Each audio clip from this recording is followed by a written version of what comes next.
ഒരവസ്ഥ വന്നപ്പോൾ അവരെല്ലാം പുറത്തേക്ക് ഇറങ്ങുകയാണ്. അപ്പോൾ പ്രകൃതി ആകെ താളം തെളിയിക്കുന്നൊരു സമയമാണ്. അതിനിടയിലാണ് ഇവിടെ ഈ ഒരു പാറ പൊട്ടിക്കാൻ വേണ്ടി ഇവർ ശ്രമിക്കുന്നത്. അപ്പോൾ ഈ നാട്ടിലെ ജനങ്ങളെ അത് മനസ്സിലാക്കി കൊടുക്കണം. ഈ പാറ പൊട്ടിച്ചാൽ ഈ പ്രദേശത്തെ ജനങ്ങൾക്ക് ജീവിതം ദുഷ്കരമാകും, ജീവിക്കാൻ നിവൃത്തിയില്ലാത്ത ഒരവസ്ഥയാകും. അതുകൊണ്ട് ഈ പാറ പൊട്ടിക്കുന്നതിനെതിരായി നടക്കുന്ന അതിജീവനത്തിൻ്റെ സമരമാണ്. ഈ നാട്ടിലെ ജനങ്ങൾ ജീവിക്കാൻ വേണ്ടി നടത്തുന്ന സമരമാണ്. അത് ഒരുപക്ഷെ അതിനെ തടയിടാൻ വലിയ വലിയ മുതലാളിമാർ, വൻകിട കോർപ്പറേറ്റ് ശക്തികൾ, ഭൂപ്രഭുക്കന്മാർ, രാഷ്ട്രീയ ശക്തികൾ ഒക്കെ ഇറങ്ങിത്തിരിച്ചു എന്ന് വരാം. അവർക്കൊരു പക്ഷേ വേണ്ടത് പണമാണ്, ലാഭമാണ്. അവരുടെ വിചാരം ആ തലമുറയ്ക്ക് മാത്രം ജീവിച്ചാൽ മതിയെന്നാണ്.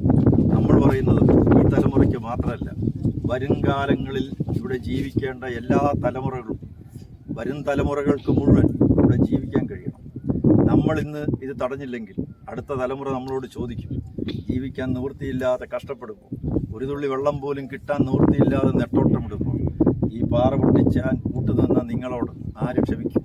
ആരായിരിക്കും അതിന് നിങ്ങളോട് സമാധാനം പറയുക? അതുകൊണ്ട് ഇപ്പോൾ ചെയ്യേണ്ട കാര്യം ഇപ്പോൾ തന്നെ ചെയ്യണം. പാറ ഒരു കാരണവശാലും പൊട്ടിക്കാൻ അനുവദിച്ചുകൂടാ. അതിനുവേണ്ടി ഒരു ജീവൻ മരണ പോരാട്ടത്തിന് എല്ലാവരും തയ്യാറായേ മതിയാകൂ. അതിജീവനത്തിന് വേണ്ടിയിട്ടുള്ള, നിലനിൽപ്പിന് വേണ്ടിയിട്ടുള്ള ഈ ഒരു വലിയ പോരാട്ടത്തിൽ അണിനിരക്കാൻ ഈ പ്രദേശത്ത് എമ്പാടുമുള്ള ജനങ്ങൾ തയ്യാറാവണം.